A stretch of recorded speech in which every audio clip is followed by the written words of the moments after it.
उसने जानबूझकर घर में लाइट स्विच को अलग कर दिया ताकि उसे चालू करते समय चिंगारी उठे। फिर उसने रसोई में गैस टैंक के वॉल्व को खोल दिया ताकि सब कुछ सही हो। उसने एक और वॉल्व भी खोल दिया। सब कुछ सेट करने के बाद उसने अपनी पत्नी से कहा कि उसने रसोई में कुछ छोड़ दिया है और उसे लाने के लिए कहा। उसकी पत्नी बिना सोचे समझे सीधा रसोई में चली गई।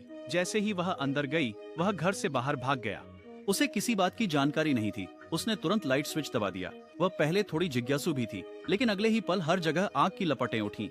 उसकी योजना बिना किसी खामी के अंजाम दी गई थी। भले ही सीन पर सैकड़ों लोग थे, सभी ने इसे सिर्फ एक हादसा माना, क्योंकि बाहरी लोगों के लिए वे एक आदर्श जोड़े की तरह लगते थे। आदमी पैसे कमाता था और परिवार का समर्थन करता था, जबकि महिला सुंदर और शालीन थी। उनके पास एक लग्जरी कार, एक बड़ा घर और एक बेटा तथा एक बेटी थी। उनका परिवार शांतिपूर्ण दिखता था और उनकी जिंदगी खुशी से भरी हुई लगती थी। लेकिन जो कोई भी कभी उम्मीद नहीं कर सकता था वह यह था कि यह सब सिर्फ एक दिखावा था। मार्क फर्नीचर स्टोर का मालिक के रूप में सफल दिख सकते थे, लेकिन वास्तव में वह पद सिर्फ उनके ससुर के संपर्कों की वजह से था। इसलिए घर पर उनके पास कोई वास्तविक अधिकार नहीं था। उनकी किसी बात में कोई राय नहीं थी।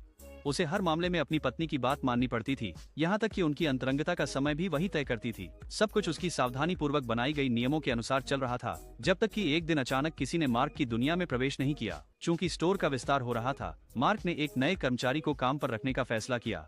उन्होंने हाल ही में नौकरी का विज्ञापन पोस्ट किया था। जब कोई आवेदन करने आया, जैसे ही मार्क ने नए कर्मचारी को देखा, उनकी आंखें चमक उठी। वह न केवल सुंदर थी, बल्कि लंबी और आकर्षक फिगर वाली भी थी।